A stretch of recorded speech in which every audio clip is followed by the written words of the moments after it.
Hello दोस्तों, स्वागत है आप सभी का आपका चैनल बेसिक नॉलेज में। दोस्तों आज के वीडियो झारखंड पॉलिटेक्निक विद्यार्थियों के लिए बहुत ही महत्वपूर्ण होने वाला है, क्योंकि आज हम इसमें देखने वाले हैं आप लोगों का मोस्ट वायरल क्वेश्चंस। और ये क्वेश्चंस कई बार एग्जाम में छप चुका है, प्रीवियस ईयर क्वेश्चन है, तो एक भी सवाल मिस नहीं कीजिएगा। और इसमें टॉप 25 क्वेश्चन आप लोग कराने वाले हो। कमेंट करके जरूर बोले कि इसमें से आपको कितना आता था, ठीक है। एक भी सवाल मिस नहीं कीजिए। देखिए, क्वेश्चंस रिपीट होते हैं प्लस कॉन्सेप्ट तो रिपीट होते ही होते हैं, तो भाई कॉन्सेप्ट समझ लीजिए। कई बार क्वेश्चंस भी रिपीट होते, तो आप लोग ये सवाल देख लीजिए, क्योंकि ये झारखंड बोर्ड का ऑफिशियल क्वेश्चंस है। तो चलिए वीडियो को शुरू करते हैं। फटाफट चैनल पहली बार सब्सक्राइब जरूर कर ले, ताकि हर एक वीडियो को देख पाओ और बिल्कुल पॉलिटेक्निक के एग्जाम में एक सरकारी सीट ले पाओ। चलिए इस वीडियो को शुरू करते हैं।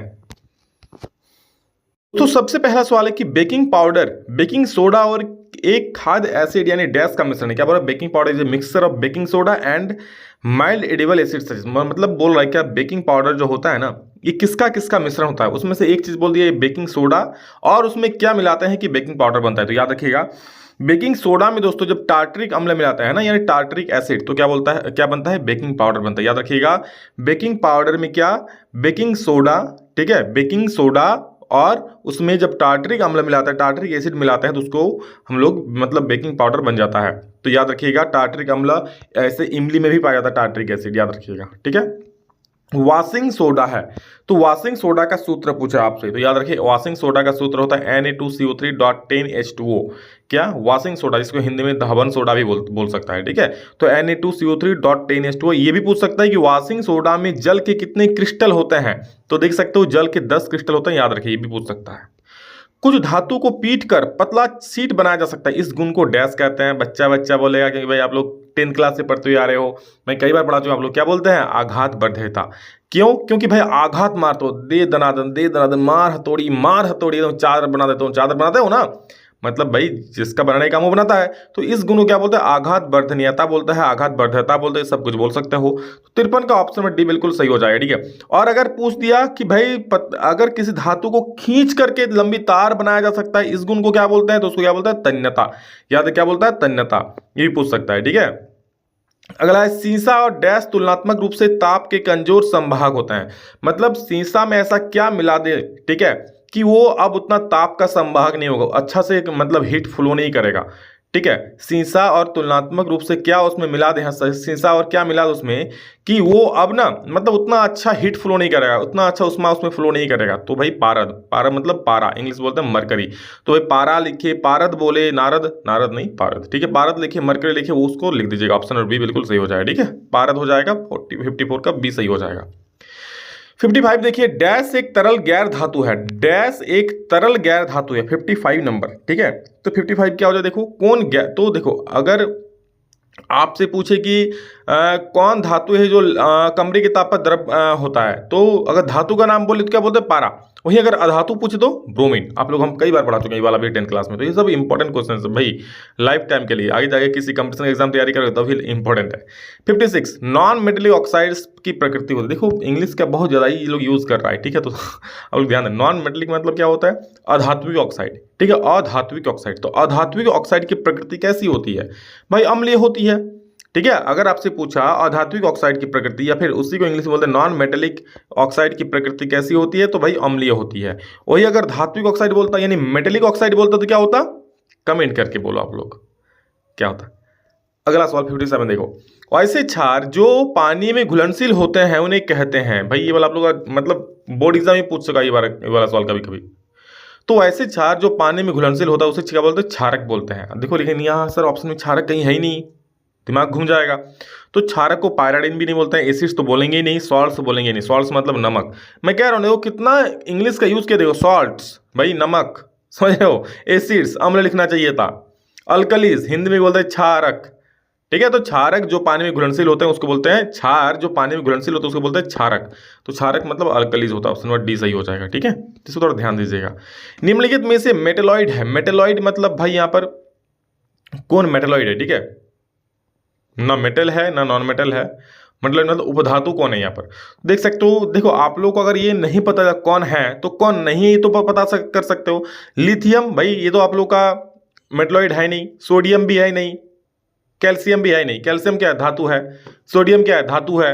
लिथियम क्या है? हाइड्रोजन हीलियम लिथियम, 3 होता है परमाणु संख्या, तो 2 कॉमा 1 लिखोगे, ये भी क्या धातु है।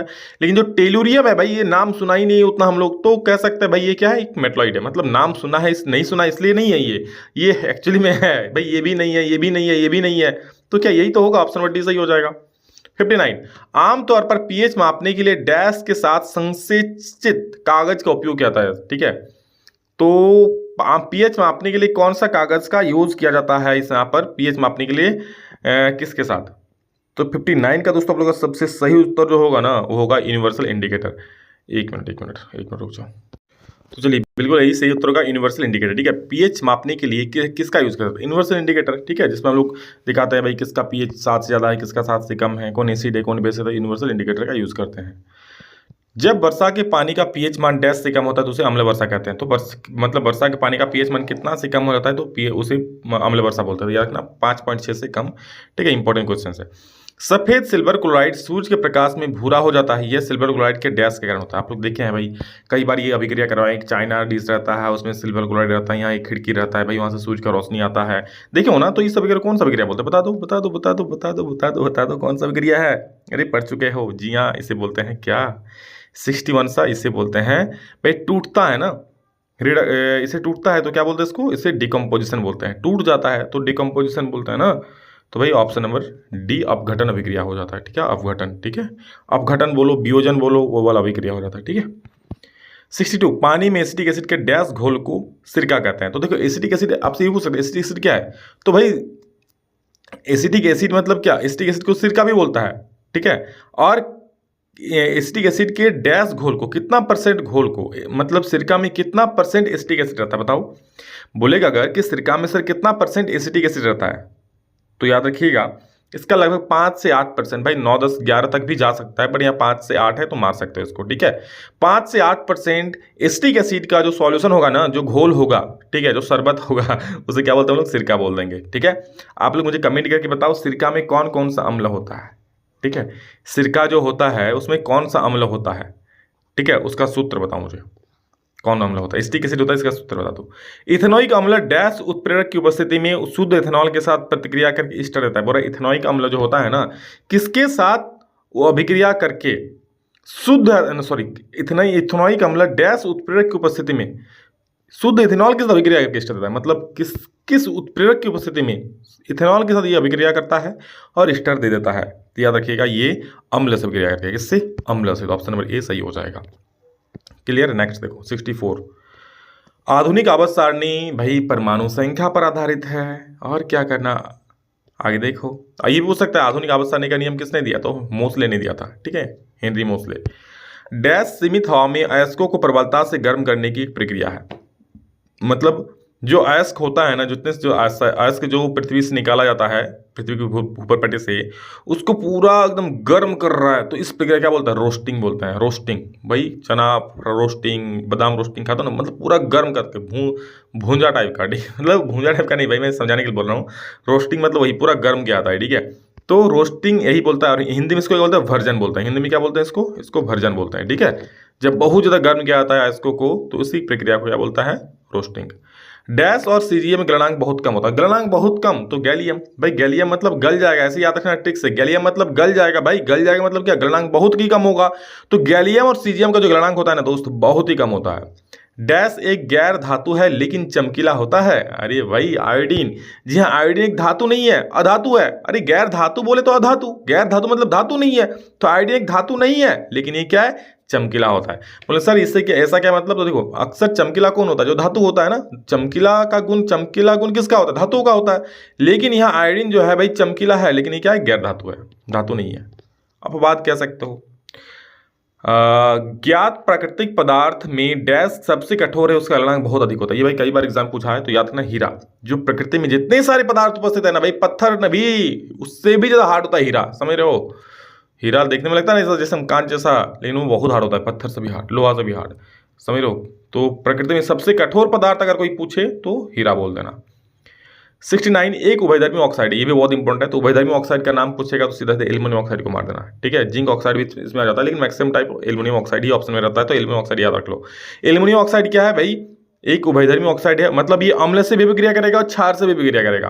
ठीक है, मैग्नीशियम के साथ मैग्नीशियम डैश के साथ प्रतिक्रिया नहीं करता है, तो मैग्नीशियम ठंडा पानी में भी, कोल्ड वाटर में अभिक्रिया नहीं करता। याद रखना, मैग्नीशियम ठंडा पानी में बोले तो कोल्ड वाटर में अभिक्रिया प्रतिक्रिया जो भी क्रिया है नहीं करता है। क्लियर है?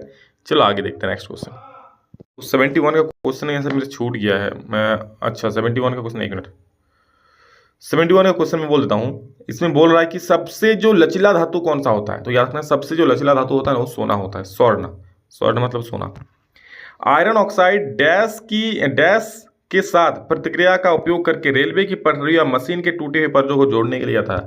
पूरा आयरन ऑक्साइड का किसके साथ प्रतिक्रिया करके रेलवे की पटरियों या मशीन के टूटे हुए पुर्जों को जोड़ने के लिए क्या आता है, किसके साथ, मतलब रेलवे की पटरियों को जोड़ने के लिए क्या आता है, तो भाई इसके याद रखना एल्युमिनियम के साथ। आयरन ऑक्साइड और एल्युमिनियम के साथ मिलाकर के जो रेलवे का टूटा हुआ पटरी होता है, बाकी कोई भी जो टूटा हुआ जो पुर्जा है उसको जोड़ने में क्या आता है। ठीक है, डैश के ऑक्साइड को कार्बन कम नहीं कर सकता है, मतलब कार्बन कम नहीं कर सकता, मतलब कार्बन उसको रिड्यूस नहीं कर सकता है, कार्बन उसको हटा नहीं सकता, बोलते ना भाई विस्थापित नहीं कर सकता है। तो विस्थापित किसको नहीं कर सकता है, जो उससे ज्यादा अभिक्रियाशील होगा, मतलब यहां पर हमको अभिक्रियाशीलता सीरीज याद रखना पड़ेगा।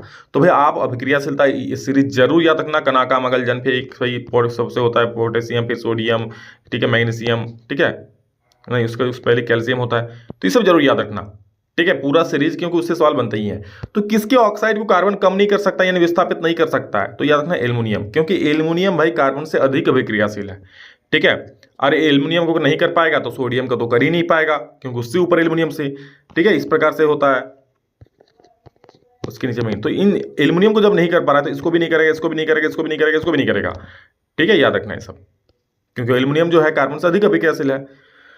तो विस्थापित कौन हो पाता है, जो उससे कम अभिक्रियाशील होता है उसको विस्थापित कर देता है। स्टील और लोहे को जस्ता की एक पतली परत के साथ कोटिंग करके जंग से बचाने की विधि है। देखो, जब भी जस्ता का कोटिंग करेंगे ना, जस्ता का परत चढ़ाएंगे, उसको बोलते हैं गैल्वेनाइजेशन, या फिर हिंदी में बोलते हैं उसको जस्तीकरण।